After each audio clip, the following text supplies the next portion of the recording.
fiscales auxiliares de justicia de las sedes de Lima, también de Arequipa, Cusco, Lambayeque, Cajamarca y La Libertad, que se encuentran enlazados en esta oportunidad y se va a retransmitir por videoconferencia.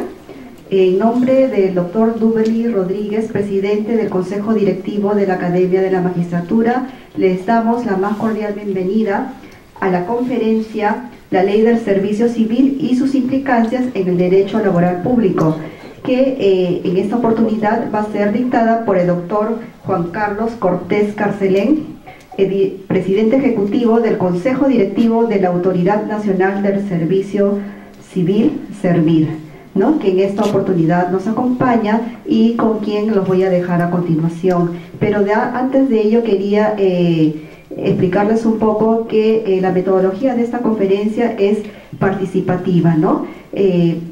Va a consistir en la exposición del doctor Juan Carlos Cortés y luego de ello ustedes van a poder hacer las preguntas que deseen. Les recuerdo que la conferencia debe culminar a las 8:15 de la noche para que puedan registrar su asistencia. Bien, a continuación le damos la más cordial bienvenida al doctor Juan Carlos Cortés, a quien voy a dejarles en uso de la palabra.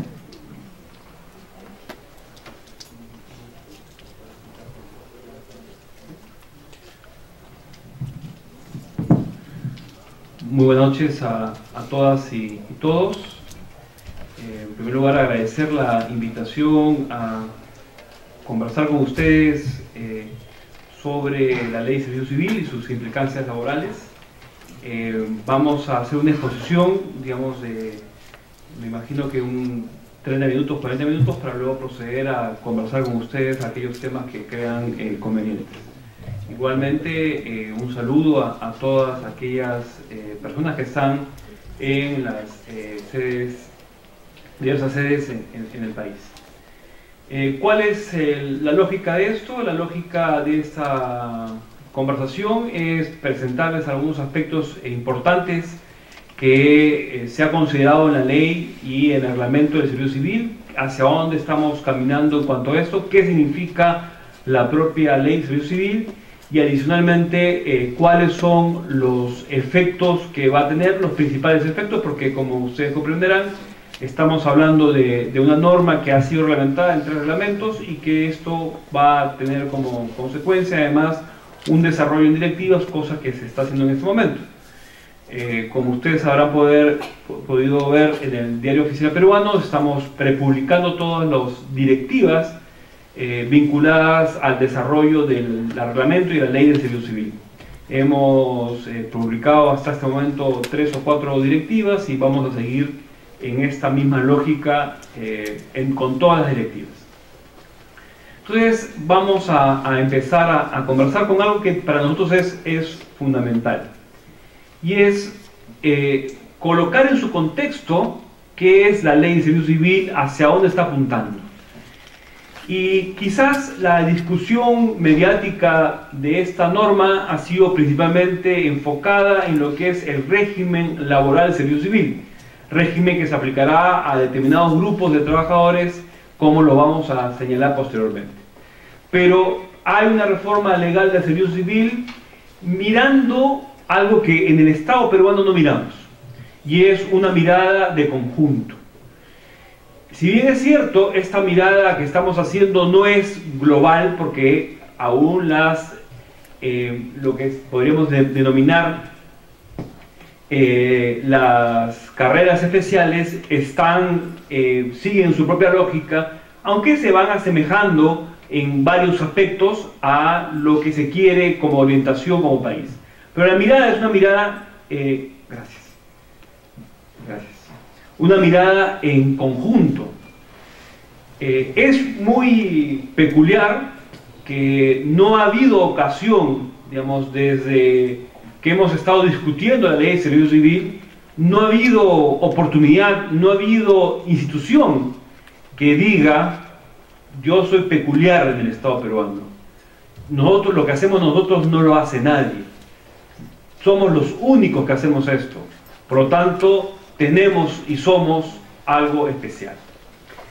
De repente esto habría que hacer un análisis mucho más concreto de por qué se dice eso, por qué se hace eso, en vez de tener una mirada mucho más global. Y creo que tiene que ver mucho con lo que ha venido sucediendo en los últimos años, en realidad históricamente hace unos 30 años. Y es esta lógica en la cual el servidor público y el funcionario público son causantes de los males del país y vemos cómo en este momento, por ejemplo, digamos, muchas de las cosas o la propia desaceleración de la economía es culpa de los funcionarios públicos que no hacen las cosas adecuadamente. Entonces, creo que hay una suerte de culpabilización al funcionario público de algunos males del Estado. Es cierto que no estamos bien, pero, digamos, tampoco. Entonces, esto es una reforma pensada no únicamente además de un punto de vista legal, sino más allá de eso. Y si ustedes ven las diferentes normas que estamos sacando, las diferentes orientaciones, está pensada mucho no únicamente en el tema laboral estrictamente, sino en el tema de recursos humanos, en el tema de personas. Y por eso muchos de los instrumentos que se están trabajando tienen que ver con eso, en una profesionalización de lo que es el sistema de recursos humanos. En segundo lugar, sobre esto obviamente vamos a ahondar. En segundo lugar, es una reforma de las entidades. No es una reforma únicamente de paso de este régimen al otro régimen. No es eso, digamos, eso se hubiera hecho de una manera distinta. Esto es una reforma de entidades. Si pasamos, vamos a ver un momentito este cuadro y el siguiente cuadro, ¿ya? ¿Qué cosa significa pasar al nuevo régimen? ¿Qué significa para las entidades pasar al nuevo régimen? Significa que tienen que cumplir con estas 4 estaciones. Eso no es fácil, no es una cosa de la noche a la mañana. Por eso no se trata de una reforma que sea sencilla, sino es una reforma que trata también, a su vez, de reformar a las propias instituciones con la mirada que se tiene. Entonces, brevemente, si quieren después en las preguntas podemos ahondar qué significa cada una de las cosas, pero son 4 estaciones. La primera etapa tiene que ver cómo me preparo, digamos, qué hago.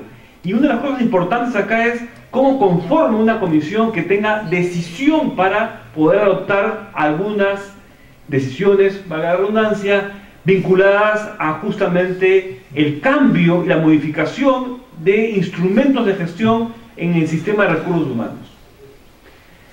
Un segundo aspecto tiene que ver con el análisis de la fotografía hoy. ¿Qué está sucediendo?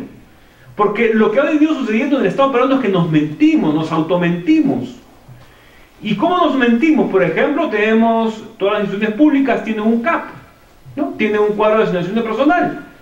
Pero ¿qué es mentiroso? En todas las instituciones es mentiroso, porque hay un grupo muy importante de trabajadores CAS que no están reflejados en el CAP. Y nosotros seguimos hablando del CAP y diciendo, bueno, sí, el CAP, pero seguimos contratando CAS. En algunas instituciones tienen más CAS que CAP. Entonces, esa fotografía, digamos, en la cual no están reflejados todos los trabajadores, eso significa que nos estamos automintiendo. Nos estamos automintiendo también cuando tomamos la fotografía de las remuneraciones. Cuando un trabajador tiene una remuneración de 500 soles y luego tiene un CAFAE de que no es remuneración, que no es considerado para efectos de pensiones, eso es también hacer una situación en la cual nos estamos automintiendo. ¿Cuánto ganas? 500. ¿Cuánto aportas? 500. Pero ¿cuál es tu ingreso? Es 3.500. Entonces nos hemos estado engañando de alguna manera, de manera permanente. Entonces la idea es tomar una fotografía real. ¿Qué situación estamos en este momento? En situación de personal, pero también en lo que hacemos, en los procesos. ¿Qué cosas estamos haciendo? ¿Qué exactamente estamos haciendo? Porque eso lo vamos a contrastar con lo que debemos hacer y además averiguar qué cosas no estamos haciendo o qué estamos haciendo de manera duplicada o qué cosa importante en la institución deberíamos hacer. Entonces, ¿cuáles son los servicios que prestamos? Entonces, luego de tener esas 2 fotografías de los procesos y de las personas, tenemos que analizar y decir qué está pasando en esa institución. ¿Qué es lo que estamos haciendo o dejando de hacer? ¿Qué es lo que deberíamos hacer? Entonces, este análisis situacional, obviamente va a tener, todo esto tiene efectos en las decisiones que vayamos a tomar. Y va a tener efectos en los temas laborales que tengamos que tomar. Y uno de los temas importantes va a ser justamente el que tengamos que las personas que están en este momento en CAS tengan que dejar de ser CAS. Digamos, puedan postular y tengan un régimen distinto. Y además dejar de crecer por ese lado.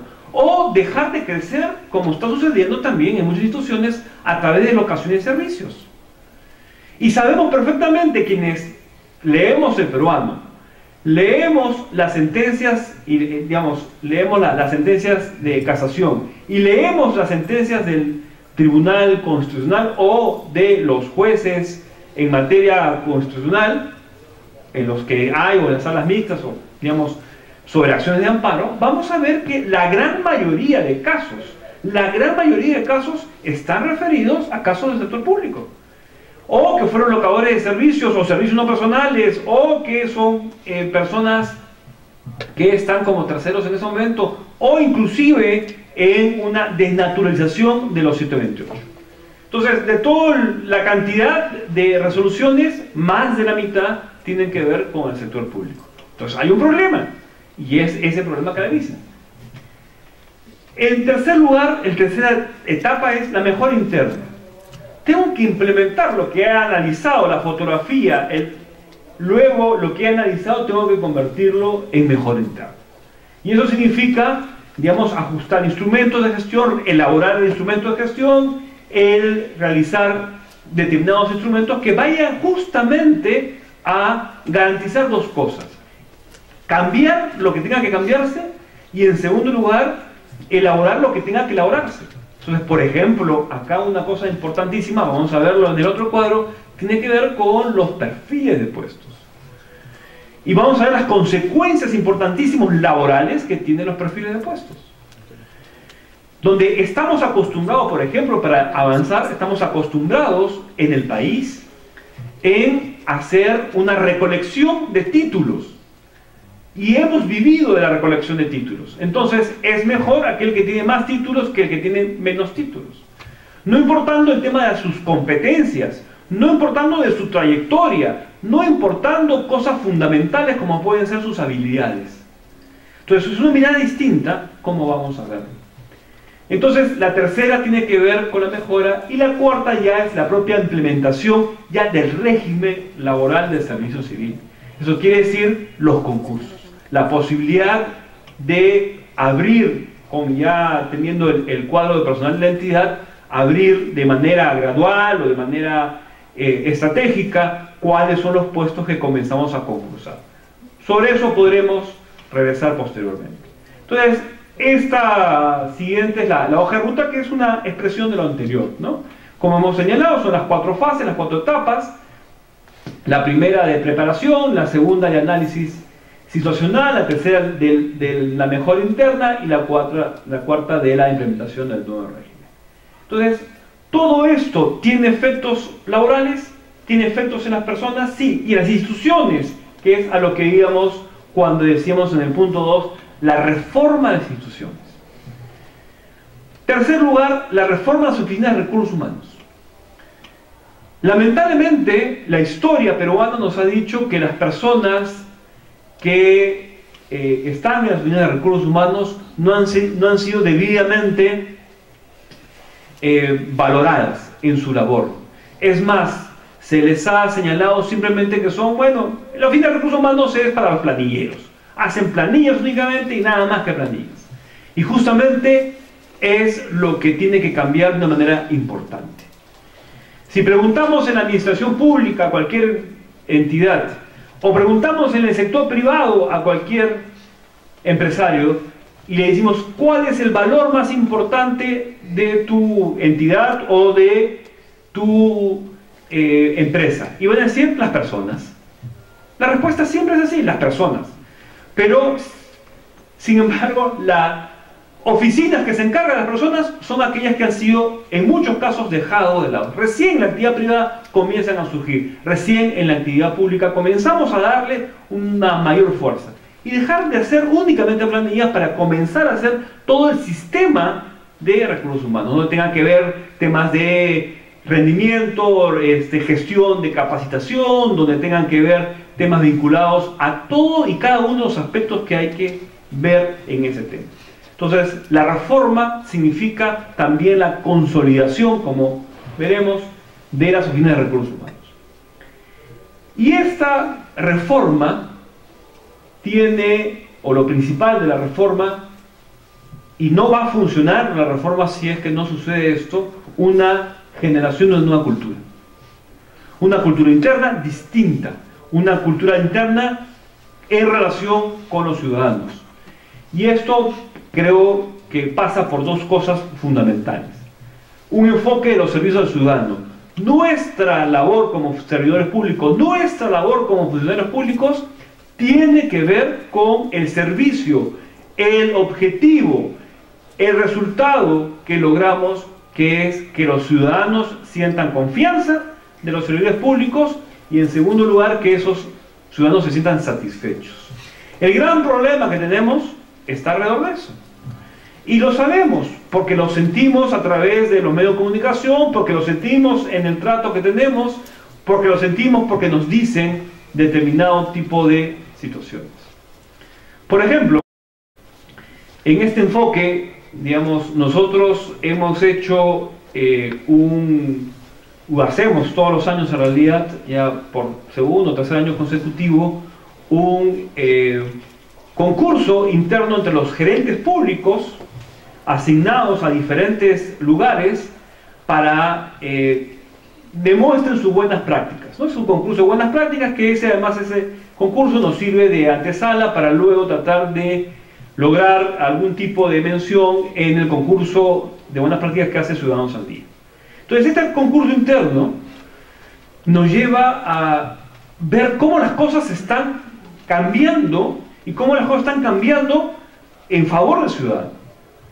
Por ejemplo, digamos, basta señalar, digamos, un ejemplo que simplemente menciono de este año, del gerente público que está en la sede de Arequipa, que se puso a mirar las situaciones y cómo cambiar un tema tan simple como puede ser el tema de notificaciones, pero que ha tenido un vuelco interesantísimo y que puede ser replicado además en todas las demás jurisdicciones. Y así tenemos un montón de cosas.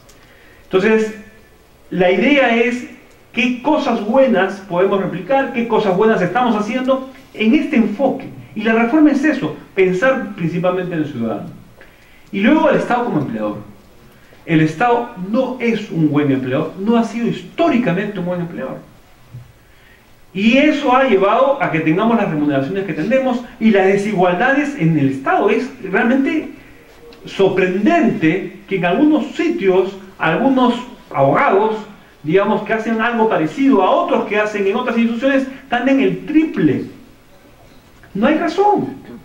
No hay razón si son la misma familia, si son casi el mismo trabajo que realizan. Y es cierto, hay una visión, como decíamos al principio, de esa mirada. Yo miro mi institución y nada más que mi institución y peleo por mi institución. Digamos, una de las cosas que nos han prohibido, felizmente, en el Ejecutivo, nos han prohibido en el Ejecutivo Nacional, es ahora hacer esto, aunque hay algunos que lo hacen, hacer este lobby ante los congresistas para obtener un mejor presupuesto. Digamos, por lo menos en PCM se ha sido muy claro. Aquel que va de frente a donde un congresista a pedir más plata en la ley de presupuesto, digamos, va a tener algunas consecuencias. ¿Por qué? Porque cada uno iba a ver qué cosas, cómo sacar un poco más de acá y allá. O sea, en esa visión únicamente de mi institución y nada más que mi institución, cuando lo que tenemos que pensar es en el Estado. Entonces yo diría, estos aspectos previos para nosotros son muy importantes, porque sin eso no entendemos o no podemos entender hacia dónde caminamos. Esa visión única que debemos tener para caminar. Podemos en la reforma, podemos en la ley, podemos en los reglamentos tener algunos problemas. No digo que no. nos hubiera gustado hacer esto, nos hubiera gustado hacer otro, la ley fue un tema de tratar de buscar ciertos consensos, en algunos temas hemos fallado, en otros temas podríamos regularlo de una manera mejor, sí, sin lugar a dudas, pero en esto sí no podemos tener opiniones distintas. Por eso, digamos, para nosotros es importantísimo. Sabemos los problemas que hay en el servicio civil peruano, ya los hemos estado analizando, y además lo peor de todo es que lo vivimos, ¿no? Y lo viven ustedes cada día. O sea, digamos, basta nomás a veces en algunas locales del Estado ir a esos locales para decir: acá pasa un problema serio. ¿Cuántos locales del Estado pasarían por los cánones de INDECI? Bueno, obviamente no este hermoso auditorio, ¿no? Que además tiene la ley, está todo señalado, pero ¿en cuántos lugares del Perú tenemos ese tipo de problemas?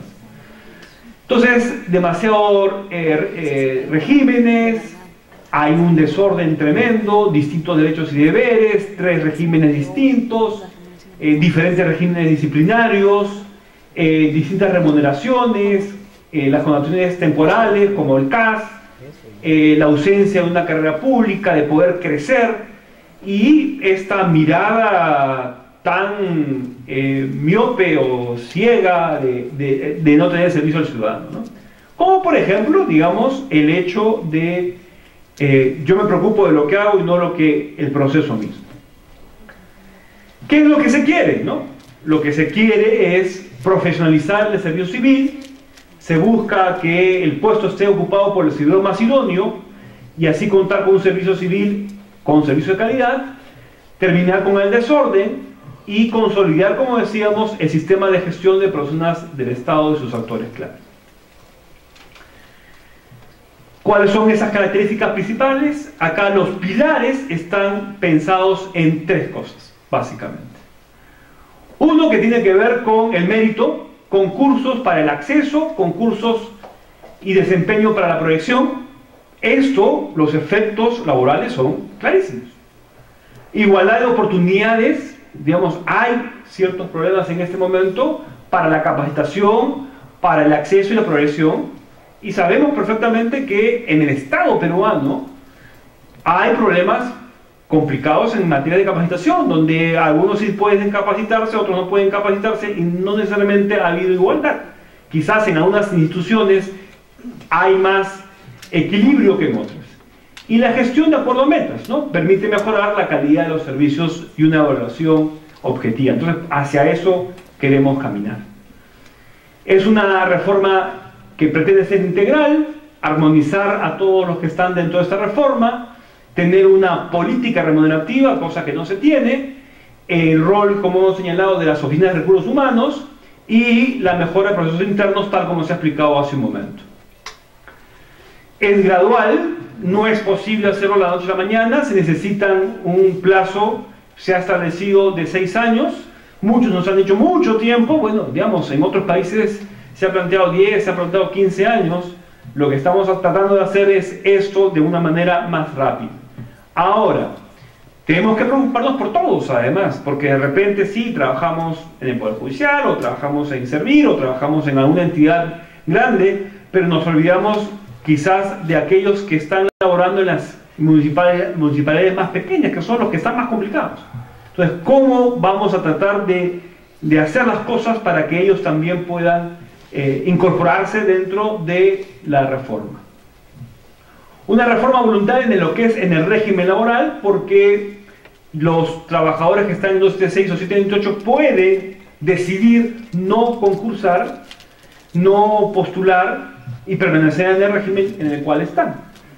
Y sí, en el caso de los CAS sí tienen que concursar, porque además hay una ley que establece que ese régimen tiene que desaparecer, ¿no?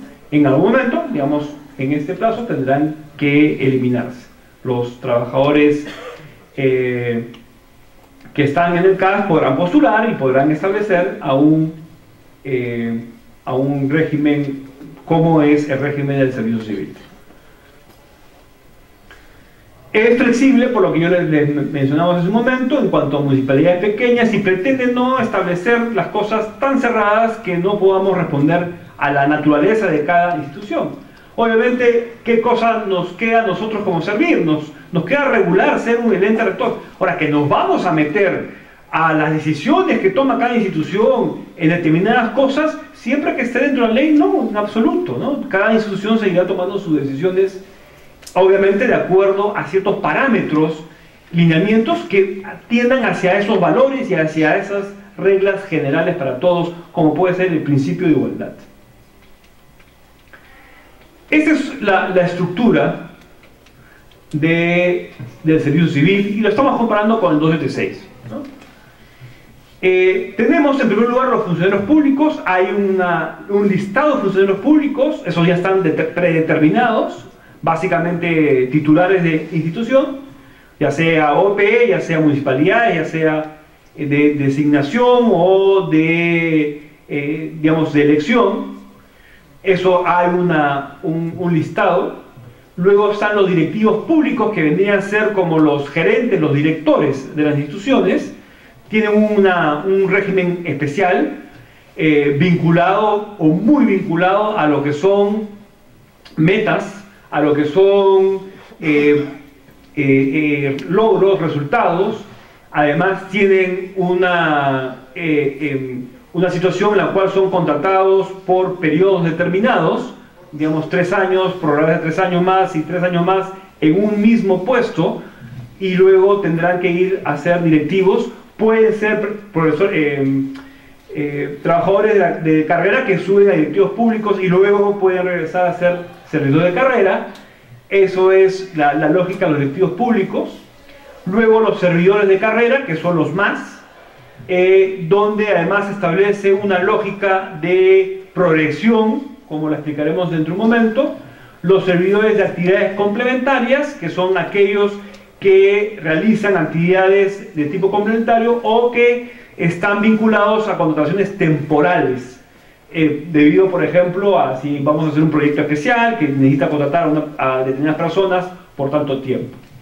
Y los servidores de confianza, que están referidos a aquellos que son designados en cualquiera de los otros estamentos por los funcionarios públicos. Ahora, estos servidores públicos tienen algunas limitaciones.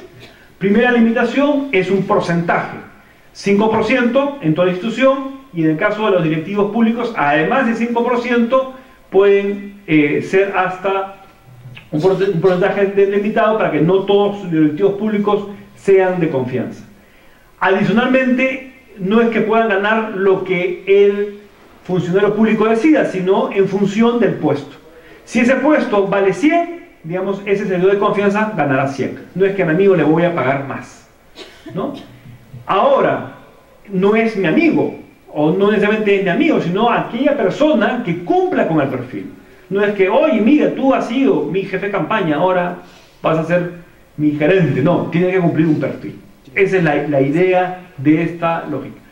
Si decido yo como titular que puedo contratar a alguien como servidor de confianza, el cual entra conmigo y se va conmigo, pero además cumple y puede cumplir con una serie, y debe cumplir con una serie de requisitos y perfiles. Acá hay un cambio bien importante, ¿no? Que es lo que yo le decía hace un momento, y por eso hay una reforma importante en esto. Está enfocada en puestos y no en personas. O sea, hemos pasado del grado de instrucción del servidor, primero a hablar de profesionales, técnicos, auxiliares, a lo que nos interesa es una familia de puestos, como un conjunto de puestos con funciones y características similares, de acuerdo a las necesidades que tiene el Estado. Ahora vamos a dar unos ejemplos. Entonces, esto es pasar de cuántos títulos tengo a cuán importante soy en ese puesto. Entonces, no quiere decir esto que, digamos, en un puesto o en todos los puestos sea necesario ser profesional, sino va a depender del puesto. Por ejemplo, En un caso como el jurídico de una institución, tiene que ser, digamos, abogado. Pero si en otro puesto lo puede cumplir o puede cumplir las labores cualquier profesión o cualquier técnico, digamos, lo que interesa es que esa persona tenga las competencias y las habilidades y los conocimientos para poder hacer eso. Entonces, estamos pasando de esta lógica de grado de instrucción o de papeles a lo que podría llamarse competencias para poder ejercerlas. ¿Esto qué sirve? Además, la familia de puestos permite una mejor gestión de compensaciones, permite la progresión vertical u horizontal de los trabajadores y permite una mejor lógica de capacitación. En lo que decíamos, ¿no? Esta facilita la progresión vertical y transversal. ¿Cómo es esta progresión vertical y transversal? Generalmente hemos pensado en lo siguiente. Yo estoy en este puesto y el puesto que quiero es el de mi jefe, ¿no? Entonces va a ser vertical. Y es el de mi jefe en mi institución. No hay otra posibilidad. Esta idea que se ha hecho en la ley tiene que ver con todo el Estado. Entonces puede ser que en este momento yo sea asistente de tesorería en una municipalidad y que vea que puedo ser tesorero en esa municipalidad, o puedo ser asistente de tesorería en el gobierno regional, o puedo ser asistente de tesorería en alguna institución del gobierno nacional. La idea es que miremos la progresión no únicamente en la institución, sino en todo el Estado. Para lo cual, en todos los casos habrá concursos.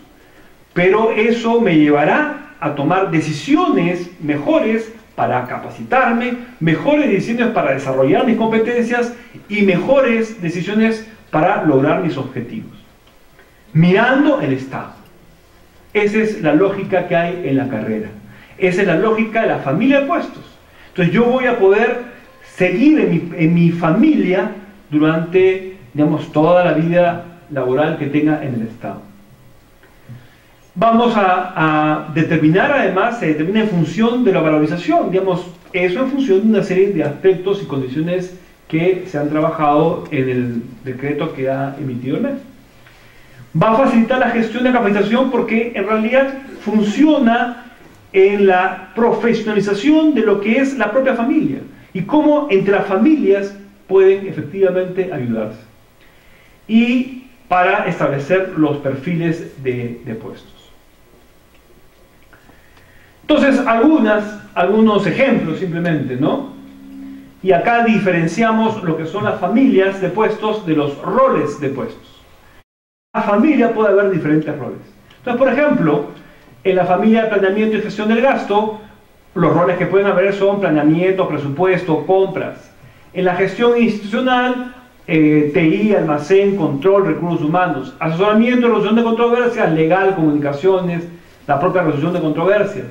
La prestación y entrega de servicios, atención al ciudadano, desarrollo económico, infraestructura. Y eso está, digamos, más desarrollado en un proyecto de directiva que se ha planteado sobre justamente la familia de puestos y los roles.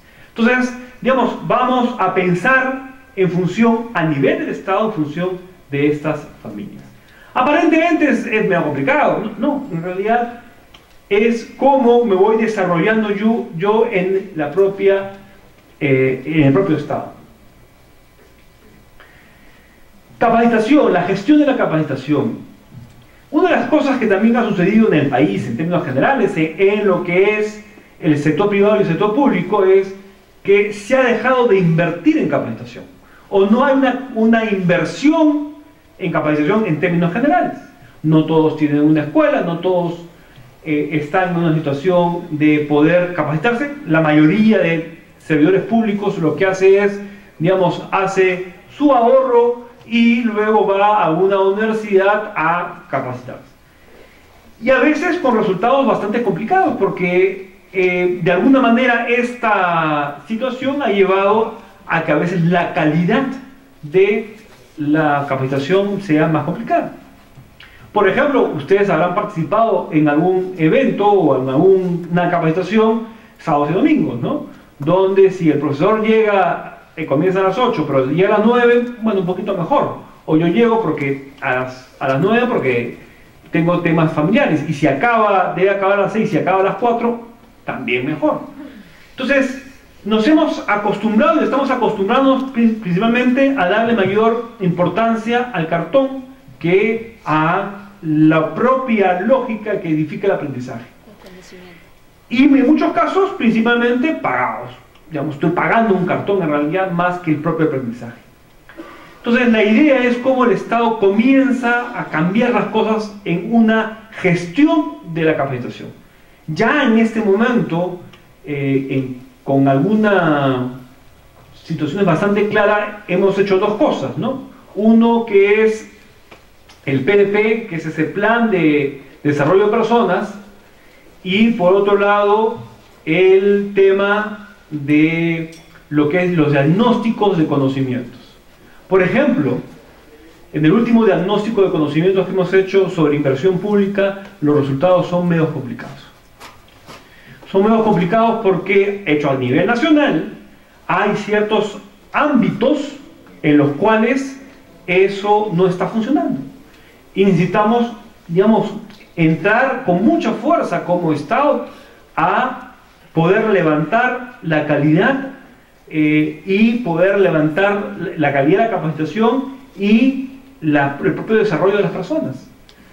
Nos hemos olvidado de eso como Estado. Y la idea es que esto se tenga una fuerte inversión en cuanto a esto. Y obviamente una capacitación, como decíamos al principio, para todos. Entonces, tiene que haber una transparencia en las entidades para evidenciar en qué, cómo y cuánto gastan en capacitación. Tiene que haber una pertinencia en la capacitación, para qué es la capacitación, en función de las exigencias del puesto y el mérito, en función del cumplimiento de los logros institucionales, y es obligatoria, porque finalmente es importante para que todos los trabajadores tengan una capacitación. No va a ser todos en un mismo año, sino obviamente realizar una planificación de lo que se necesita. Y obviamente lo que se ha planteado es, digamos, qué tipo de funcionarios pueden llegar a qué tipo de capacitación. Por ejemplo, ¿no? Los funcionarios y servidores de confianza solamente tendrían formación laboral, es decir, no es que venga el de confianza y lo primero que hago es meter una maestría.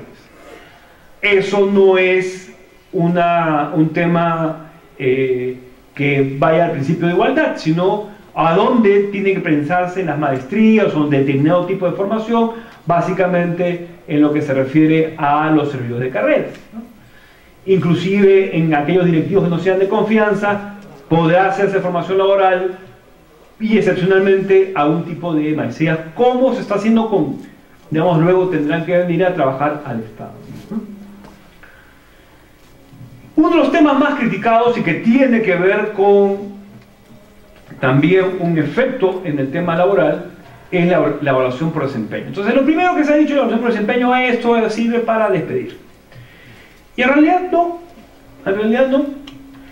Y lo que se establece con la evaluación por desempeño es en realidad cómo puede la institución, la persona, el jefe, determinar las mejoras que tiene que realizar para que pueda cumplir los logros. Por ejemplo, una evaluación constante que se hace y la única que se hace en realidad es cuál es nuestro desarrollo de ejecución presupuestal, ¿no? Todo el mundo se mueve por el tema de cuánto hemos gastado. Entonces aparecen los diferentes rankings, ¿no? Tal gastó menos, tal gastó más, este no ha gastado nada, este está perdiendo, este es malo, por eso. Pero no se discute en absoluto la calidad del gasto. La calidad del gasto tiene que ver con esto. ¿Qué es lo que nosotros planteamos que íbamos a hacer para mejorar el servicio que otorgamos y cómo lo hemos hecho? ¿Cuál es la lógica de un proceso? ¿No? Un proceso no es únicamente, no estoy involucrado yo, no estamos involucrados varios. Entonces, la evaluación por desempeño va hacia eso, una gestión del rendimiento, ¿cómo mejoramos eso? Y se han establecido una serie de situaciones y de candados para que esto no se le ocurra a un jefe, con esto voy a despedir gente. Entonces se establece que tienen que estar relacionadas con el puesto. No pueden darme tareas que no están relacionadas con el puesto. Tiene que además informarse al trabajador. El trabajador puede apelar a esa situación cuando no es algo que sea de esa naturaleza de su puesto. Hay un procedimiento, tiene que haber una evaluación a mitad de año para ver qué está pasando y qué no está pasando. Creo yo que si en una institución, luego de todo esto, a final de año hay un porcentaje de 30-40% de personas que no han cumplido, digamos, las metas establecidas, lo que se ha establecido al inicio del año, quiere decir que hay un problema no en las personas, sino en el jefe. Hay algo que pasa con el jefe. Y que de repente el que tendría que irse es el jefe. ¿Por qué razón? Porque, digamos, eso significa que las metas que hemos planificado, pensado para el final de año, no las vamos a cumplir. Entonces, creo que de alguna manera la evaluación de desempeño, a pesar que se ha establecido como una causal objetiva de despido el no haber cumplido con estas metas, luego de ser evaluado, luego de una primera estar en una situación, digamos, de no haber cumplido con sus metas, obviamente creo que es una causa justa. O sea, ¿a quién va dirigido eso? A las personas que en realidad no quieren hacer nada en la administración, quieren simplemente estar sobreviviendo en ella. Pero aquellos que han tratado de cumplir, que han logrado cumplir, que han establecido su esfuerzo para eso, no tendrían por qué estar acá, ni tendrían que tener ningún tipo de preocupación frente a esto. En el tema de remuneraciones, digamos, lo que se ha establecido es tratar de que seamos más equitativos al interior del Estado. Entonces hay una valorización del puesto, o sea, cuánto vale el puesto, ya no es en la persona, sino cuánto vale el puesto. Y se ha establecido que existan dos conceptos remunerativos y un tercero que es excepcional. Hay la principal, que es en función de la familia, la ajustada en función de una serie de criterios, como puede ser la entidad, la jerarquía, la responsabilidad, el presupuesto a cargo. Estos son temas que se definen en función de una serie de factores, como estamos señalando, y la priorizada, que se da excepcionalmente a determinadas personas cuyos trabajos son especialmente penosos. No es lo mismo trabajar, digamos, en 4.000 metros sobre el nivel del mar que trabajar en una ciudad grande, donde no tengo luz, donde no tengo posiblemente agua, donde no tenga las facilidades. Y esas personas creemos nosotros que deben tener algún nivel de compensación por ese tipo de trabajo. Algunos cambios en derechos, ¿no? Importante, por ejemplo, en el caso de los CAS y de los 276, que tengan un aguinaldo que sea completo, ¿no? Esta diferenciación que hay en este momento entre los 728 y los 276, ¿no? Donde los 276 tienen 300 soles, bueno, este último julio fueron 300 más 200, digamos 200 excepcionales, o digamos una CTS que en realidad saben perfectamente los 276 que su CTS es bastante pequeña, ¿no? Un solo año para un trabajador, haciendo la comparación, que esté un año en el régimen de servicio civil y uno que haya estado 20 años en 276, por este año va a tener más CTS que aquel que tiene 20 años. Eso es lo que sucede en este momento. Mayor compensación económica pensionable, esto para efectos de poder, tanto en el caso del CAS de 276, una mayor permanencia por la carrera, en el caso del 728 y el CAS, como ustedes saben, es temporal. En el 728, digamos, de acuerdo a lo que establece la ley, no ya lo que ha venido a incorporar el Tribunal Constitucional, pero la idea y lo que se ha establecido en la ley es una estabilidad donde se señala claramente que si hay un despido arbitrario, hay un despido injustificado, la consecuencia es la reposición, ya sea dictaminada esta por el Tribunal de Servicio Civil o por el juez, y esa reposición significa que a ese trabajador tendrán que incorporarlo nuevamente cuando haya un despido injustificado. Entonces estaríamos hablando de la mayor protección frente al despido en el régimen de servicio civil. Y luego lo que ya hemos mencionado, ¿no? El tema de la posibilidad de movilidad entre entidades o una carrera dinámica. En lo que se refiere a derechos colectivos, lo que se ha establecido es sindicalización. Hay unos aspectos que se salieron o se hizo una interpretación de la ley, luego en el reglamento ya hemos señalado varias cosas, creo que amplía el tema. Por lo tanto, más o menos se tiene el mismo régimen que en el sector privado. En la negociación colectiva se ha establecido únicamente que sea condiciones de trabajo, básicamente por esta mirada entera del Estado, pensando en cómo comenzamos a equiparar. En el caso de la huelga se ha establecido algo bastante similar al sector privado, es más una preocupación que hubo un momento, en el reglamento se ha resuelto, digamos que era en qué ocasión puedo contratar a trabajadores para reemplazar a los trabajadores huelguistas, ¿no? Estamos hablando únicamente en los servicios esenciales y estamos hablando únicamente cuando los huelguistas, por su decisión, no hayan colocado servicios mínimos para esos servicios esenciales, ¿no? Y luego se ha creado la Comisión de Apoyo al Servicio Civil, que es una instancia en la cual va a tener a su decisión tres temas importantes. Uno, la declaración de la ilegalidad o no de la huelga. Digamos, esta es una comisión independiente, entonces por lo tanto con esa independencia va a poder determinar si una huelga cumple o no cumple los requisitos. En segundo lugar, para determinar los servicios mínimos. Y en tercer lugar, para determinar el presidente del tribunal arbitral si fue el caso de la negociación. Finalmente, digamos, un flujograma de lo que significa el sancionatorio, ¿no? Que es un tema que también ha cambiado de manera importante. Entonces, donde hay dos fases, básicamente la fase instructiva y la fase sancionadora, donde hay competencias distintas en función del tipo de sanción, si es una sanción leve o si es una sanción en la cual puede acarrear la suspensión o puede acarrear la destitución, donde se establece quién es la fase instructiva y luego la fase sancionadora. Además de algunos temas adicionales en los cuales se trata de garantizar. La apelación frente a esta circunstancia es el Tribunal de Servicio Civil. Digamos, en este momento el tribunal ha tenido bajo su casos en 3 años, bueno, 3 años, 4 años ya, ¿no? 3 años y medio, 65.000 casos.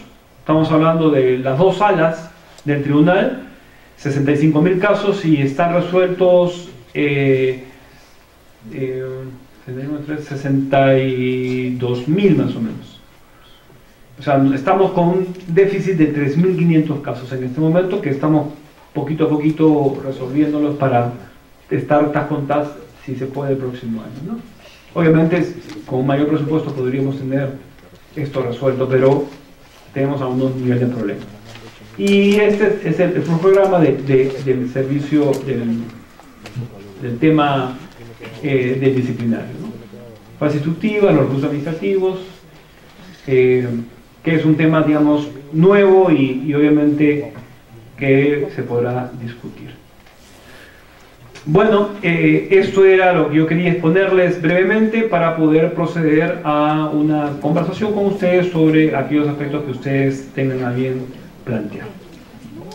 Entonces, no sé, abrimos el debate.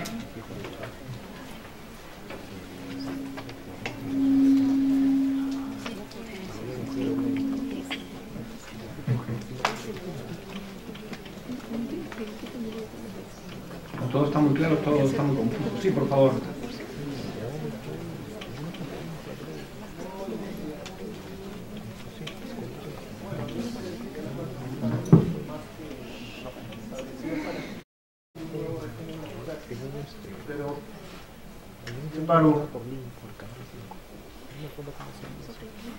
¿Es necesario un nuevo régimen laboral?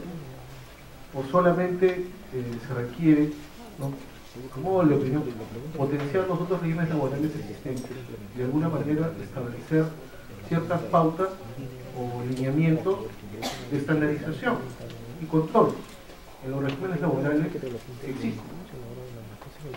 No sé si en algún momento, claro, sé que de todas maneras la ley se realiza, pero de repente todo este procedimiento de elaboración de la norma, no sé si habrá surgido esa idea o habrán estudiado en algún momento este tópico. Sin lugar a dudas, sí, se discutió mucho. Hasta el final, digamos, se discutió, en el Ejecutivo se discutió mucho si debíamos mejorar, digamos, había una propuesta en un momento, bueno, todos pasen al 728, ¿no? Esa era una propuesta. Otra fue, bueno, digamos, ya existe el 276, hagamos una cosa como el 276, cómo hacemos un 276 reloaded, pero era más complicado era eso, creíamos, que el nuevo régimen. En segundo lugar, como hemos señalado, la idea no es únicamente tener un nuevo régimen laboral, la idea es un cambio. Y el cambio es cómo instalamos el tema de la meritocracia. No hay meritocracia en el país, salvo algunas instituciones y contadas.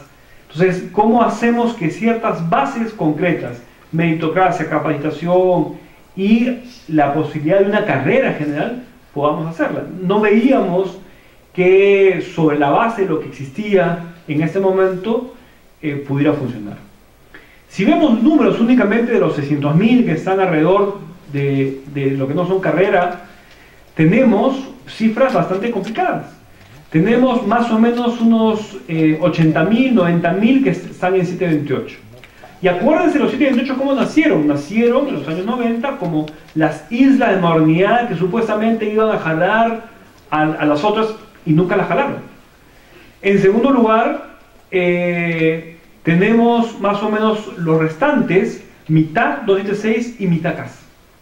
Entonces, en este sistema CAS, además, que, digamos, se hizo en el 2008 para efectos de tratar de solucionar un problema que eran los SNP. Entonces se creó el sistema CAS justamente con esa finalidad. Y entonces, sobre la base de estos tres sistemas que no conversan entre ellos, nunca han conversado entre ellos, ¿qué hacíamos?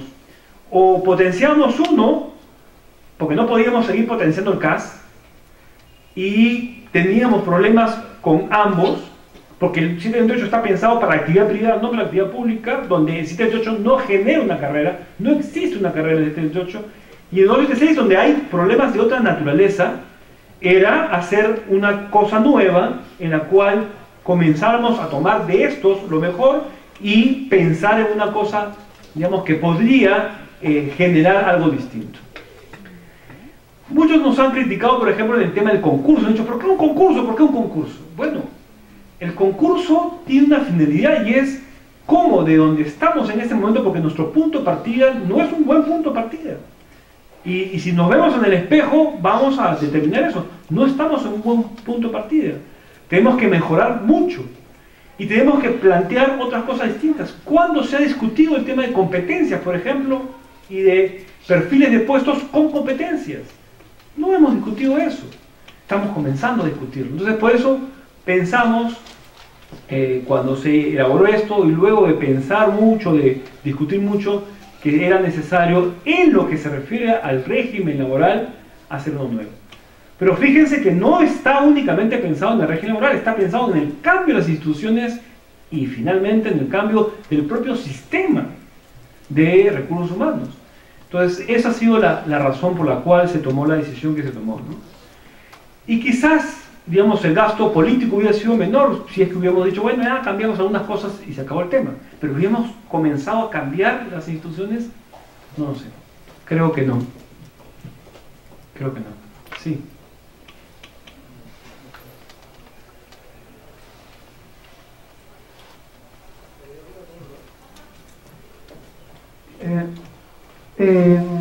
cuadro de evolución que usted nos expuso, bueno, primero quisiera que nos aclare un poco respecto a esa mirada, ¿no? Ahorita acabo un poco de enfocar la mirada que tiene el Estado o a dónde quiere llegar el Estado con este cambio. Y en el tercer punto del proceso de las 4 etapas, habló un poco de la determinación de las competencias, ¿no? De que dejar de comparar los números de títulos frente a justamente la fase 3, ¿no? Determinación de competencias para poder calificar mejor al personal. Pero pareciera que eso se contradice con el cuarto, porque en el cuarto estamos hablando de meritocracia también. En todo caso, ¿cómo hay que entender la meritocracia? Y cómo determinar objetivamente esa determinación de competencias del personal para poder calificarlos mejor, ¿no? Porque si después vamos a entrar a un proceso de concurso donde le van a exigir meritocracia, que es exposición de títulos o de grados o de... Por eso, ¿cómo entender eso en todo caso? Pareciera, ¿no?, que hubiera una contradicción. Lo que hemos estado acostumbrados en el Estado en términos generales, ¿no?, y en el país, ¿no?, es a un concurso básicamente pensado en el CV. Entonces, si yo tengo un número importante de maestrías, especializaciones, fíjense, digamos, lo que por lo menos a mí me ha pasado. Ustedes saben, algunos saben que tenemos este cuerpo de gerentes públicos.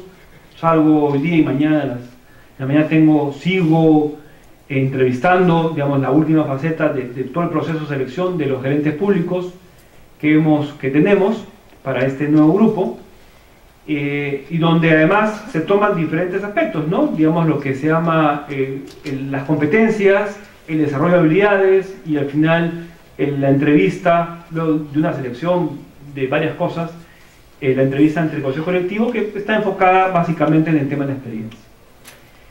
Generalmente, lo que ha venido sucediendo en el Estado es que 2 personas iban a determinado puesto. Por ejemplo, yo el otro día conversaba con el camarógrafo del Canal 7, que es sector público, una OP de PCM, y él me decía, bueno, yo estoy fregado porque no tengo ningún título. Entonces la pregunta fue, ¿tú cuántos años tienes de camarógrafo en el canal? 20 más o menos, 20 y tantos tenía. ¿Eres bueno? Sí, soy bueno. Entonces, si en un concurso se plantea una persona con experiencia y con desarrollo de habilidades y competencias en esto, frente a una persona, digamos, que está en el Estado también, pero nueva, ¿quién va a ganar? ¿O quién debería ganar? ¿No? Debería ganar el que tiene mayores competencias. Eso es lo que tenemos que garantizar. Justamente eso. Entonces, por eso lo que planteamos no es un tema de, vamos a ver, depende en cada perfil, en cada puesto. De repente, en algún perfil de puesto, como ustedes han visto, no sé, han leído la ley universitaria. Me imagino que han leído la ley universitaria. Entonces, por ejemplo, ahora la apuesta en la ley universitaria para ser rector o para ser decano de una facultad, tengo que ser doctor. Para ser doctor necesito 2 idiomas. Entonces, claro, han optado por un perfil determinado. De repente no es el mejor. O sea, porque un decano, en realidad, ¿qué nos interesa más de un decano? ¿Que sea un buen académico o un buen gestor? ¿Qué nos interesa en un administrador de una corte? ¿Qué nos interesa en el administrador de una entidad? ¿Que tenga todos los títulos habidos o por haber o que sea un buen gestor? Entonces, obviamente, ¿qué es lo que tenemos que buscar? Entonces, el perfil, que es lo que se determina en la fase 4, está en función de lo que necesita la entidad y necesita, digamos, para ese desarrollo. ¿Qué es lo que tenemos que hacer en este momento? Es comenzar, digamos, a tapar aquellas brechas que hay en tema de conocimientos, pero principalmente en lo que es el desarrollo de habilidades y en el desarrollo de competencias. Esa es nuestra función, la función, digamos, del Estado. Entonces, en el perfil, o sea, en la fase 4, es el concurso en función de los perfiles realizados en el 3. Yo establezco para que determinado puesto tenga esos requisitos y tenga ese perfil y tenga esas competencias. Entonces, en función de eso va a ser el concurso. En función de eso va a ser el concurso. Que de repente en el concurso, como digo, no necesariamente el concurso va a ser la institución pasa la ley de institución civil y todos los concursos son a la vez. No. Va a haber una estrategia frente a eso. O sea, por ejemplo, en el caso de Servir, lo que estamos pensando, no lo hemos determinado todavía, es primero que sean los directivos, los concursos sean de los directivos, y luego pensar en determinadas áreas, las que sean un poco más desarrolladas o más consolidadas, o tengamos mayor fuerza en el sentido de que sabemos hacia dónde estamos yendo de todas maneras. Entonces, es eso.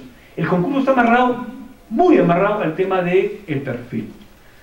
Entonces, saber y hacer los perfiles. Por eso estamos planteando, además, digamos, el mapeo de perfiles. Estamos especializando gente para que haga perfiles. Y no únicamente perfiles pensados en a ver cuántos diplomas tiene que tener esa persona, a ver cómo le gana el que tiene 5 diplomas versus el que tiene 3 diplomas. Creo que eso es un error que hemos tenido en el Estado peruano. Y yo lo que les iba a contar, estamos pensando en los diplomas, que a mí me ha pasado más de una vez en estas entrevistas que tenemos, la final de gerentes públicos, donde el entrevistado me ha pedido un diploma por haber participado en la entrevista. No había ganado, no había pasado, pero, digamos, decía, si paso, ¿me da un diploma? Digamos, entonces eso lleva a una lógica en la cual busquemos el incentivo, sea el diploma y no el aprendizaje. En la Escuela Nacional de Administración Pública, estamos haciendo experiencias muy, muy simpáticas realmente, muy, muy buenas. Por ejemplo, hemos trabajado, la primera experiencia que tuvimos fue con médicos, profesionales de la salud en realidad, la mayoría eran médicos, y fue un curso de 3 meses a tiempo completo. ¿Cómo estaba, digamos, dividido el curso en términos generales? Era un tercio vinculado a gestión pública en términos generales, un tercio en gestión pública en salud, digamos, pero no pensada como conocimiento únicamente, sino en gestión. Por eso utilizamos el método del caso para eso. Y la última parte era más un tema de ética y adicionalmente el tema de desarrollo de habilidades. Y fue difícil, complicado, muy tenso con los profesionales de la salud. ¿Por qué? Porque el énfasis estaba puesto en nosotros no íbamos a enseñarles a ellos temas de medicina, pues. Entonces, ¿cuál fue el curso que más patalearon? Fue en estadística. Y hubo, digamos, que reclamos y toda la historia, hasta que al final dijeron, bueno, este ha sido el mejor curso que hemos tenido. Porque lo que nos ha abierto es una mirada del Estado, nos ha abierto una mirada a la gestión. Entonces, hacia eso tenemos que ir. ¿De qué me sirve una persona que sea un perfecto académico? Y sabemos perfectamente que hay muchos muy buenos académicos, si no puede gestionar la institución. Entonces, hacia eso vamos. ¿De qué me sirve, en buena cuenta, algunas personas que tendrán los miles de títulos, pero no pueden tomar una decisión cuando tienen que tomarla? ¿De qué me sirve que una persona tenga 300.000 pergaminos en materia de prevención de desastres si no toma las decisiones en el momento que hay los desastres? O sea, a eso tenemos que apuntar. A eso tenemos que apuntar. Entonces, a las decisiones de gestión. Yo entiendo en algunos casos, como hemos hablado, por ejemplo, con Concitec, ¿no? Digamos, donde hay necesidades científicas, obviamente al científico no le pidas que gestione, sino que se dedique a hacer lo que mejor sabe, que es investigar. Pero no pidamos, digamos, que las personas que están en determinados puestos en la administración pública no gestionen adecuadamente. Y eso te la da las competencias, no necesariamente la cantidad de títulos que tengas, ¿no? Puede ser, pues, no sé, en el Poder Judicial, en realidad, sí, yo creo que mucho tiene que ver, de repente, las maestrías. Sabemos que a veces hay maestrías y maestrías también, ¿no? O sea, para hacerlo totalmente claro y totalmente las cartas a la vez. Pero además, ¿qué cosa es más importante, creo yo? ¿Una maestría o que la habilidad que tiene que tener el abogado de enfrentarse a un caso y razonar jurídicamente? Veamos. Yo, digamos, soy profesor universitario y me he enfocado hace algunos años en meterles lo que yo llamo el bichito de razonamiento legal a mis alumnos. Las leyes cambian, el razonamiento no. Y eso es la mejor habilidad que puede tener un abogado, es justamente eso. Obviamente también saber escribir, también saber hacer una sentencia, digamos. Por ahí va. Esas son habilidades. Esas son habilidades. Entonces, acá, digamos, en la academia se ha trabajado mucho de ese tipo de temas. Y bueno, y hay algunos cambios importantes, ¿no? No sé, otra pregunta. Sí. Doctor, la ley civil ha restringido, ha eliminado. La ley ha restringido o ha eliminado en materia de negociación colectiva las mejoras remunerativas. ¿Cómo se ha superado este impasse? Sé que algunos sectores están en contra, ¿no?, de este dispositivo. La negociación colectiva en la administración pública está restringida solamente a la mejora de condiciones de trabajo.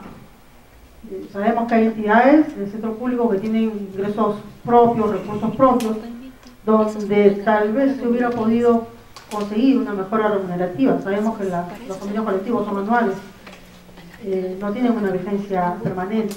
Por ende, ¿cómo es que esta ley restringe ese beneficio a favor de los trabajadores, reconocido inclusive, sabemos, la libertad sindical está elevada a la categoría de derecho humano? ¿Se ha superado este impasse? ¿Cuál es su opinión al respecto? A ver, yo creo que para analizar eso, creo que sería bueno entrar en un análisis mucho más profundo de lo que significa la negociación colectiva, ¿no? En primer lugar, digamos, ¿qué es lo que pasaba antes de la ley? ¿Qué es lo que pasa ahora sin la ley? Y ¿qué cosa es lo principal que debemos plantear? Antes, ¿quiénes negociaban colectivamente remuneraciones?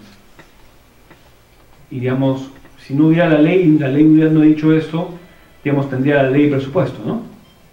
La ley de presupuesto prohíbe antes, mucho tiempo antes, digamos, la negociación en remuneraciones.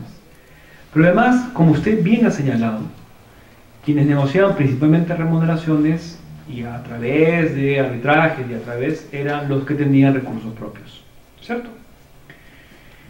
¿Cuántas instituciones tienen recursos propios? Y adicionalmente, con esta lógica que se tienen los recursos propios, ¿de quién son? Es una pregunta para mí bien interesante. ¿De quién son? ¿De la institución? ¿Son mis recursos propios?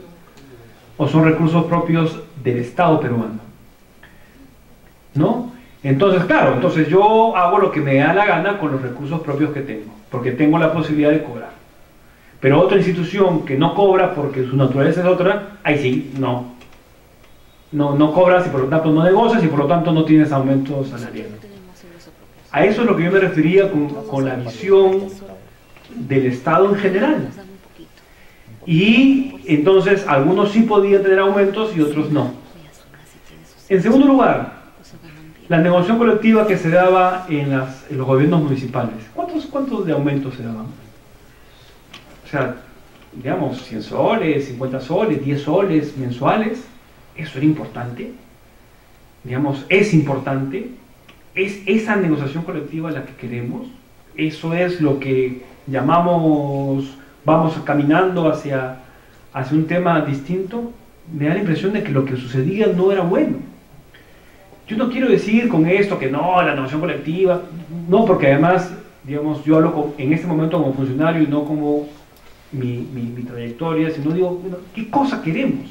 ¿Qué es hacia dónde vamos? ¿Hacia dónde caminamos? ¿Qué es lo que principalmente queremos? ¿No queremos una situación más equilibrada a nivel del Estado? ¿No queremos que las cosas sean un poco más funcionales, digamos, para todos y no únicamente para algunos?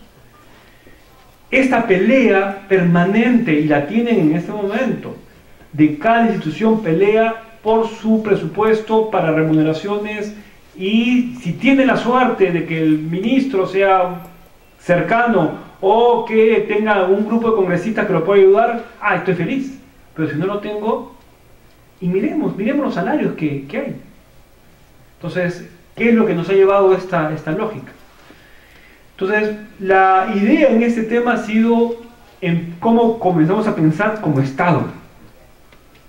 Y además con ciertas cosas importantes, ¿no? O sea, digamos, en el caso 276 y CAS, con un aumento cercano, digamos, el solo pasarse significa 18% más, si mantuviera su propio sueldo.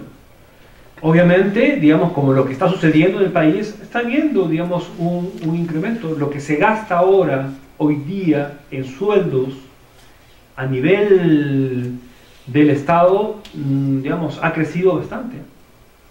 Pueden ver las estadísticas que tiene el Ministerio de Economía y hay una inversión en eso.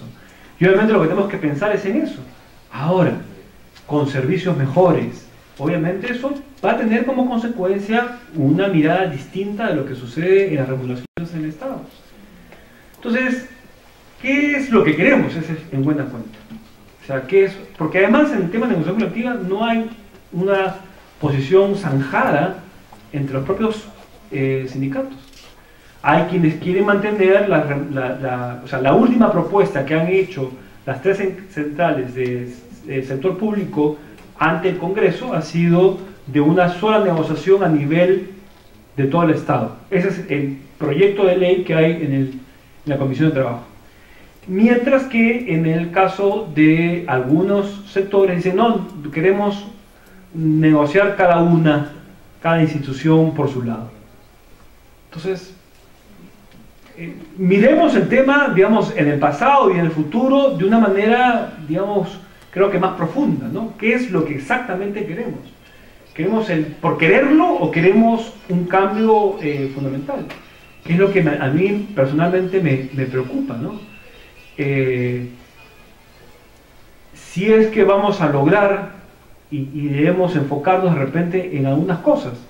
Personalmente, creo que la idea es cómo nos enfocamos en que esto y la valorización de puestos sea lo más equitativa posible. Eso es lo que yo pienso que podría aportar en eso. Sí, hay un problema sin lugar a dudas, o sea, yo no voy a dejar de reconocerlo. Hay tres, aunque creo que una básicamente es la que cuestiona la ley en el tema de negociación colectiva. Hay una queja ante el Comité de Libertad Sindical y hay como 3 proyectos de leyes referidos a este tema en el Congreso. Bueno, digamos, hay que vivir en eso y ver cómo solucionamos, cómo vemos el asunto. Pero ¿qué cosa es lo principal? Esa es la gran pregunta. ¿Qué cosa es lo principal? ¿Hacia dónde apuntamos? Y como yo digo, con esa mirada más general, que la mirada de yo quiero mi negociación, mi aumento y mis recursos propios, ¿no? Creo que ahí, por lo menos sí tengo alguna diferencia con algunas personas, ¿no? ¿Otra pregunta? Sí, allá había una pregunta.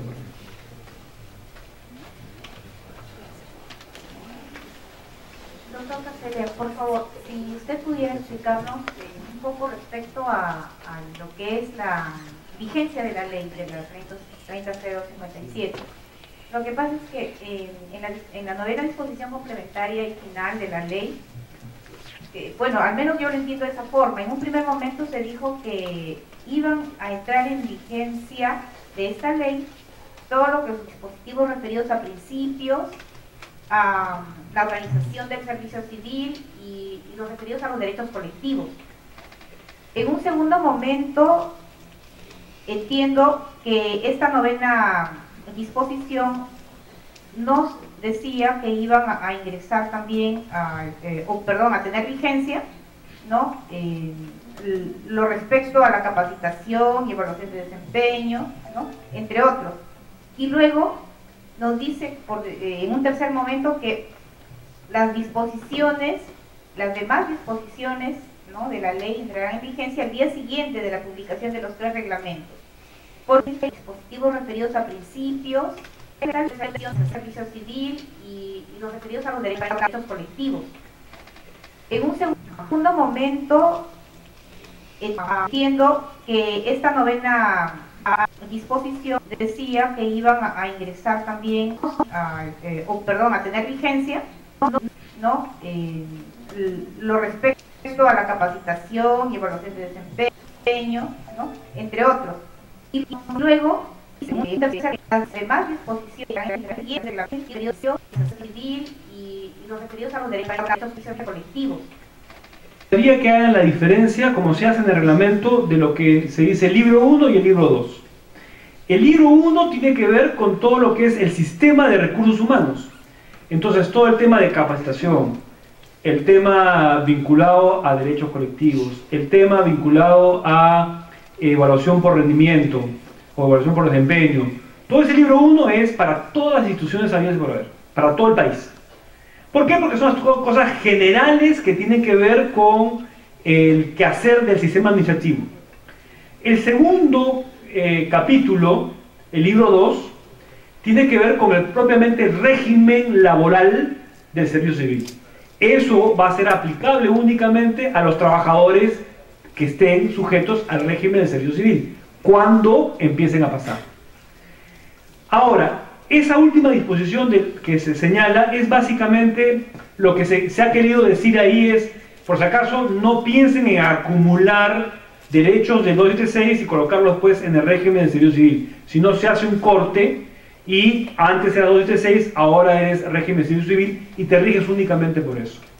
Entonces, el tema de temporalidad es, todo funciona, el libro 1 es para todas las instituciones y el libro 2 es para aquellos que están en el régimen laboral del servicio civil. En este momento, digamos, creo que solamente hay unas 40 personas que están en ese régimen en este momento, ¿no?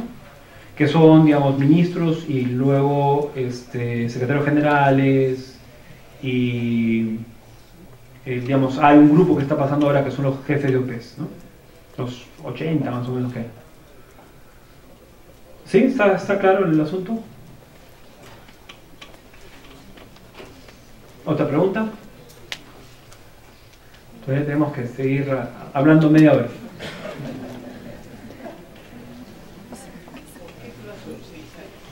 ¿Por qué el plazo de los 6 años? Inicialmente el proyecto de ley decía 7. Luego en el Congreso determinaron que eran 6. Veíamos que era el plazo prudencial, digamos, pudieron ser más, pudieron ser menos, en realidad prudencial para hacer el traspaso de las entidades. Tengan en cuenta que aquella persona 276 que decide quedarse en 276 se puede quedar hasta su jubilación, o está en el 728 y quiere quedar en el 728, se podrá quedar en su jubilación. El plazo de los 6 años es para que la entidad pase. ¿Y qué significa que la entidad pase? Esto: que tenga que hacer su CPE, que tenga que hacer sus perfiles, que tenga que hacer su valorización, que tenga que hacer su dimensionamiento. Porque finalmente esto, hasta donde va orientado, es justamente a una reforma de las instituciones. En el sector privado hablaríamos de la reingeniería de las instituciones. Entonces, ¿qué cosas están sucediendo con aquellas que están más avanzadas y que están ya en estas facetas? En este momento son más o menos 80 entidades que están ya pasando. Lo que han comenzado a ver es exactamente su dimensión. O sea, ¿cuántos CAS tengo? ¿Y cuántos CAS que en realidad están duplicando, no están duplicando ciertas cosas? ¿Qué cosas no estoy haciendo? O sea, por ejemplo, en el caso de servir, ¿no? miramos nuestra fotografía y no estamos haciendo una cosa que para nosotros es bien importante: fiscalización. Estamos haciendo muy poca fiscalización, pero muy poca fiscalización. Entonces, obviamente tenemos que pensar a futuro en el proceso de fiscalización, y el proceso de fiscalización significa pensar en personas que estarán haciendo ese proceso de fiscalización.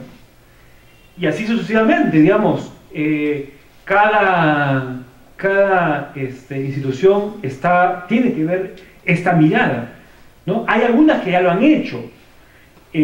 Por ejemplo, las reguladoras vienen trabajando mucho los ISOs y por lo tanto han tenido que hacer eso y estará mucho más rápido dentro de esa lógica. O por ejemplo, aquellas que recién nacen, ¿no? Como el caso de la superintendencia que han creado para la ley universitaria, ¿no? Ya entra de frente a la ley, pero tiene que hacer todo esto, o sea, tener su cuadro de personal de la entidad y saber y sus puestos con sus respectivos perfiles, ¿no? Entonces, 6 años se pensó que era un tema prudencial, ¿no? Menos era imposible, más se pensaba que no era necesario. Entonces, ¿qué va a pasar, no? Creemos que principalmente en estos meses serán las entidades del gobierno nacional. Digamos, tenemos que esperar el proceso de los gobiernos regionales y los gobiernos locales y luego comenzar a conversar con ellos para efectos de esto, ¿no?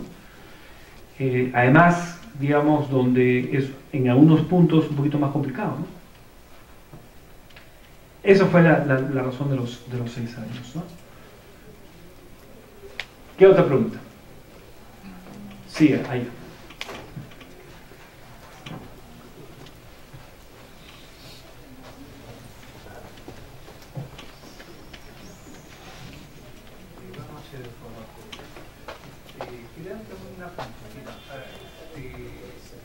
Esta ley servir la 30057 bastante novedosa. Mi pregunta es específica, ¿no? ¿Qué nos hace pensar de que esta ley no va a seguir la misma suerte del decreto legislativo 276? No olvidemos que este decreto legislativo, que fue expedida ya por lo menos en 1982, sirvió o fue promulgada como a manera de una ley de base, que supuestamente el objetivo y la finalidad era reordenar todo el sistema laboral, el sistema remunerativo, que ya en esa época era bastante disperso y desordenado. Sin embargo, con el transcurrir de los tiempos, a partir de esa norma matriz, se desmembraron varios regímenes laborales que ahora actualmente existen, ¿no? No olvidemos la ley del profesorado, la ley del tecnólogo médico, la ley del odontólogo, ¿no? Cada uno de estos regímenes especiales desmembrados de la 276 tenían su propio sistema remunerativo, su propio sistema de trabajo, su propio proceso disciplinario, etcétera, etcétera, etcétera. Y mi pregunta es, ¿qué nos hace pensar que esta ley no va a seguir la misma suerte de la 276? Más aún, cuando, no estoy seguro en este tema, pero tengo entendido que algunas instituciones han sido excluidas de la regulación de esta ley de partidos. Gracias. Ya, empiezo por lo último que has mencionado, el tema de la exclusión. Digamos, es un tema que siempre sale. No estuve de acuerdo y nunca he estado de acuerdo y no voy a estar de acuerdo con las exclusiones, ¿no? ¿Por qué fueron excluidas? Digamos, fue en un momento determinado de la discusión parlamentaria sucedió esto. En lo que había planteado el Ejecutivo, por una serie de consideraciones más técnicas, era que el BCR estuviera excluido. Es la única que está en el proyecto. Y luego en el Congreso se excluyó a la Contraloría, SUNAT, el propio Congreso y me faltó uno, y la SBS. Y digamos, ya no le voy a contar los intríngulis que hubo en ese momento, pero además fue al último minuto, digamos, obviamente en el toma y maneja del tema congresal. Ustedes, digamos, si alguna vez tienen la oportunidad de estar en en una norma importante, en la decisión de una norma importante en el Congreso, digamos, van a ver cómo funciona todo ese tema más político.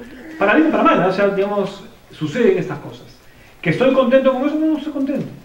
Digamos, me ha costado mucho, y nos ha costado mucho servir, y nos ha costado mucho la reforma, las exclusiones.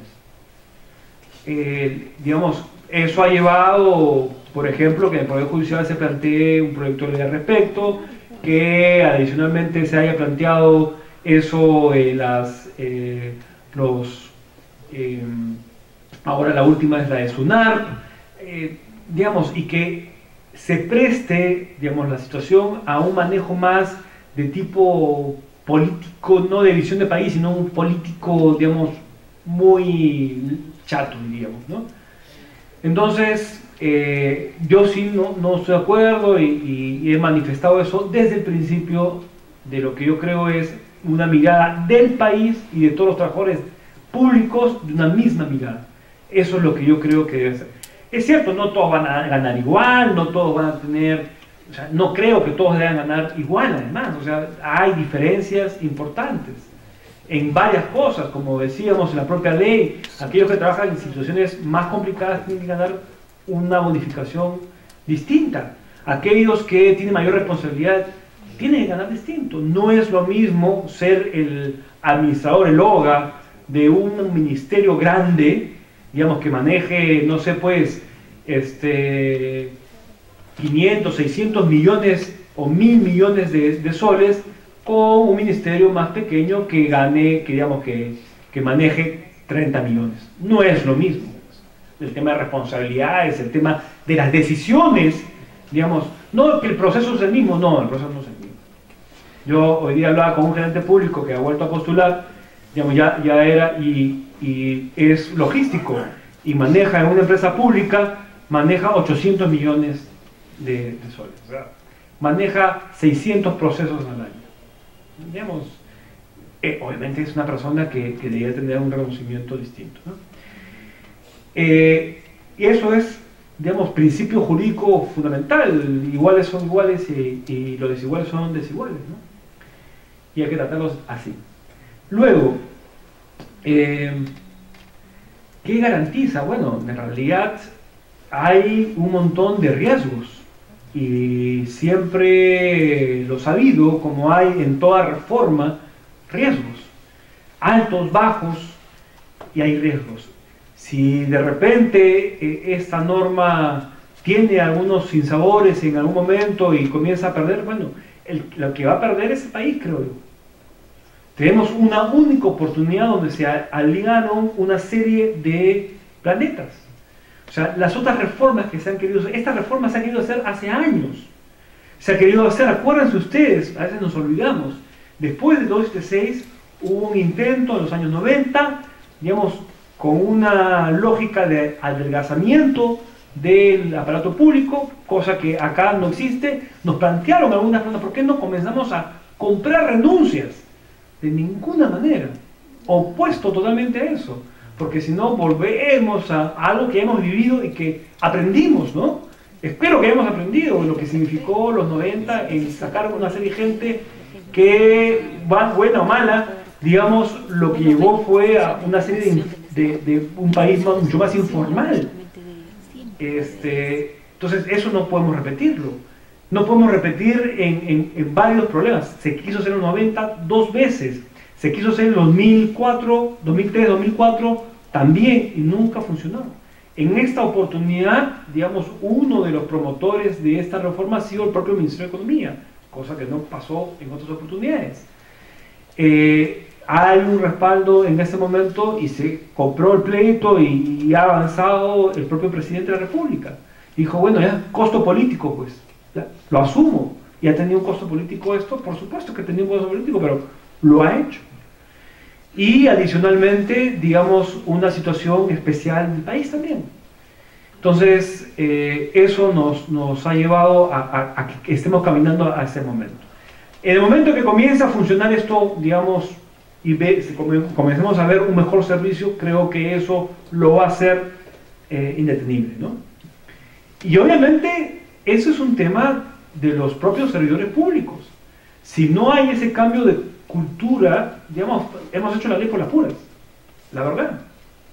O sea, es como los servidores públicos nos compramos un pleito distinto, y es, sí, queremos que nuestro empleador sea mejor, y además que nuestro empleador nos reconozca.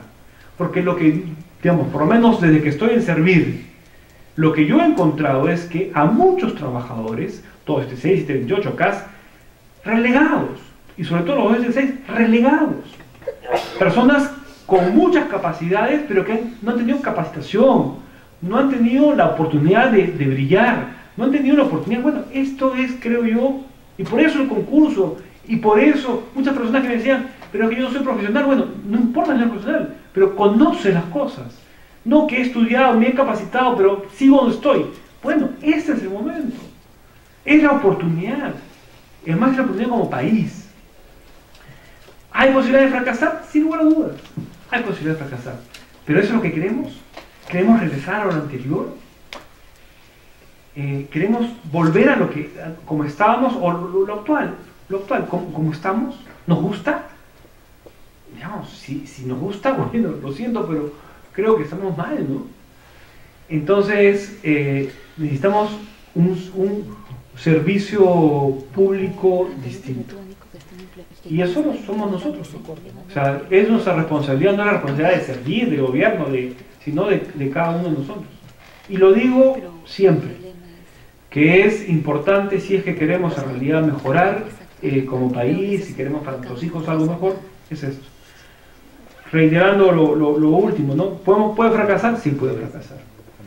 Pero va a depender, digamos, de nosotros, de que no fracase y que esto se mejore, digamos, se tenga... O sea, una de las cosas que me dicen principalmente es, bueno, ¿y quién va a evaluar, no? ¿Quién va a evaluar? El que evalúa de repente puede seguir con las mismas mañas de antes. Bueno, tenemos que preocuparnos de que eso no exista. Hay que colocar más candados, coloquemos más candados. Establecemos mejores medios de comunicación para las protestas de aquellas arbitrariedades, hagámoslo. Que hay que hacer otra cosa distinta, hagámoslo. Que hay que meter plata para capacitar, hagámoslo. Pero no dejemos que una oportunidad como esta se nos pase. Es algo así como vamos a meter el gol y dejamos que venga toda la defensa para que nos quite la pelota, ¿no? Esa es mi impresión, esa es mi lectura de lo que podemos hacer en el país. Y que además, finalmente, no sé, digamos, para mí me resulta muy importante que mis hijos, mi familia, mi esposa, me digan que están orgullosos de lo que yo hago. Bueno, digamos, y que como funcionario público me digan eso, ¿no? Y que me revienta, y me revienta mucho cuando hay estas generalizaciones que vemos todos los días, ¿no? Esta cosa de todos los funcionarios públicos son corruptos, todos los funcionarios públicos son ineficientes, que todos los males del Perú se debe al Estado, ¿no? Y que la solución es, bueno, ponerle, digamos, sacarlos a todos y votarlos a todos y traer a otra gente. Bueno, no creo en eso. No lo creo y lo combato todos los días. Entonces, depende de nosotros, en realidad. Te diría, esa sería mi respuesta final, digamos. Sí.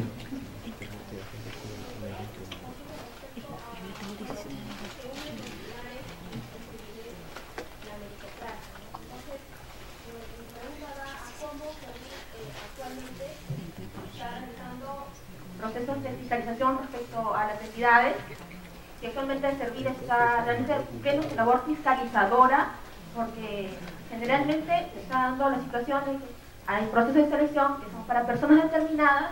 Entonces, al presentarse eso, ¿ante quién se tiene que acudir, no? Si en todo caso Servir no está cumpliendo o si está cumpliendo, eso es lo que mi pregunta va, ¿no? La respuesta es muy simple, no estamos cumpliendo.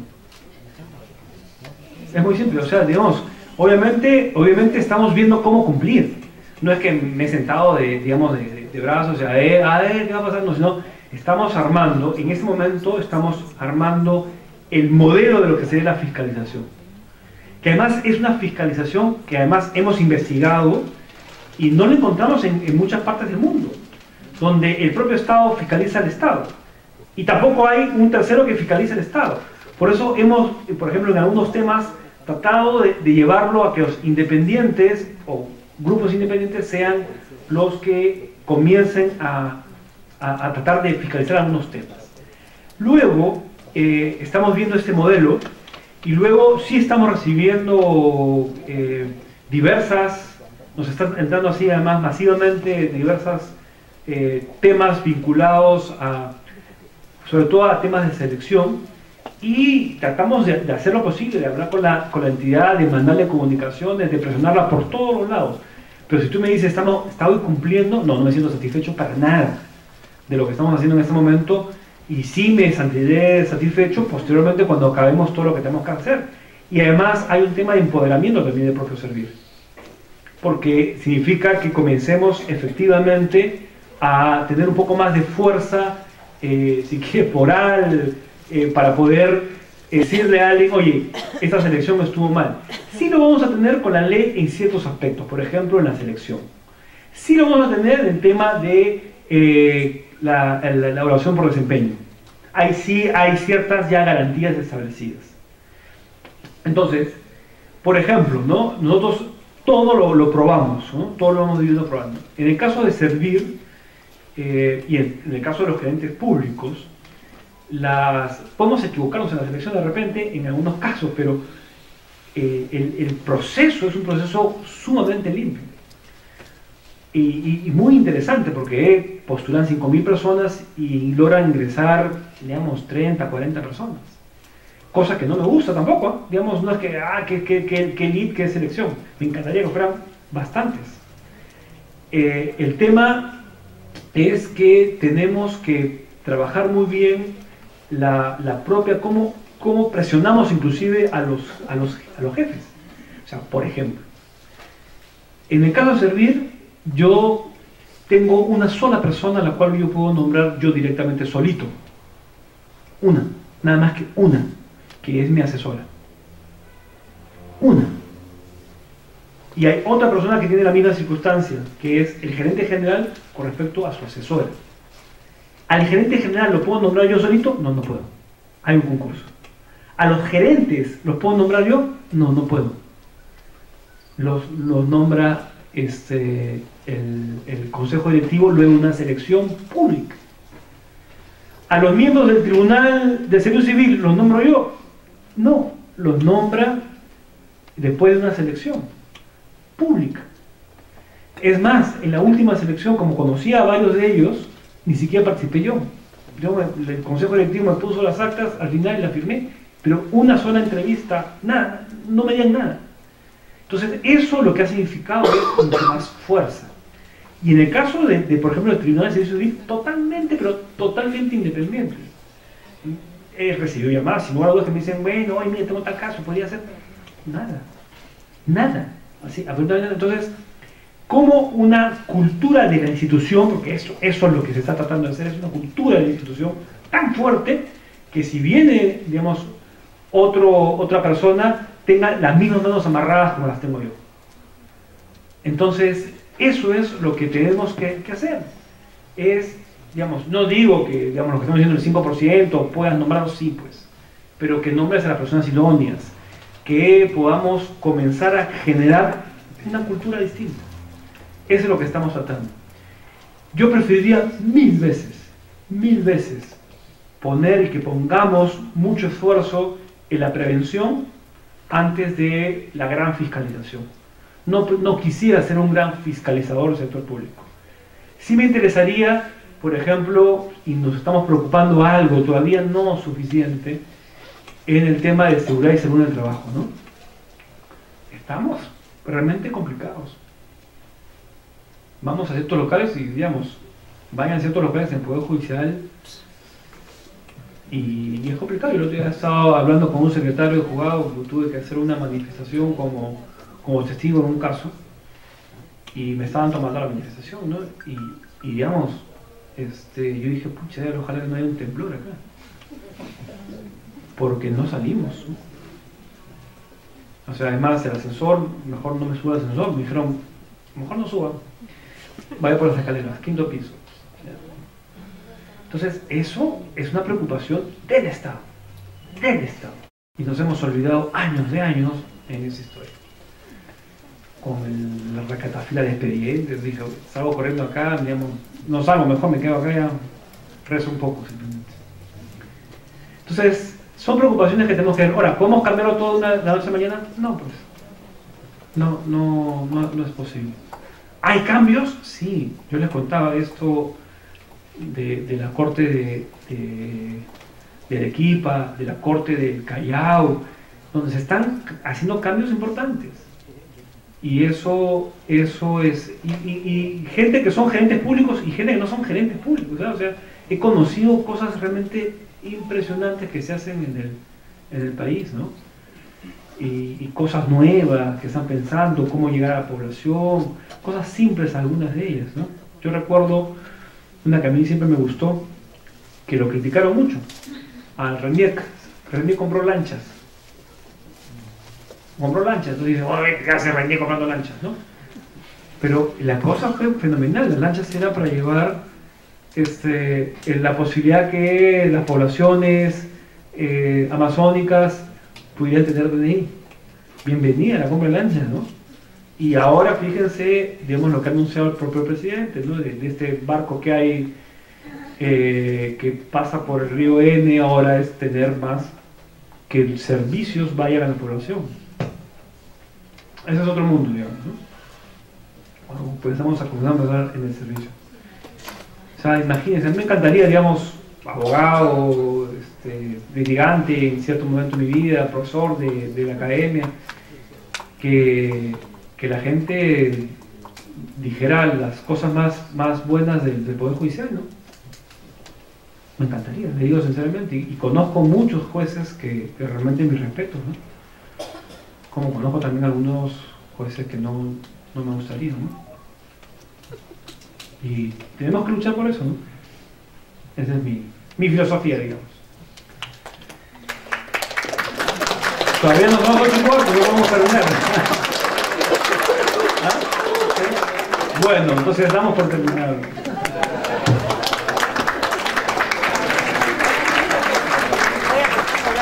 Vamos.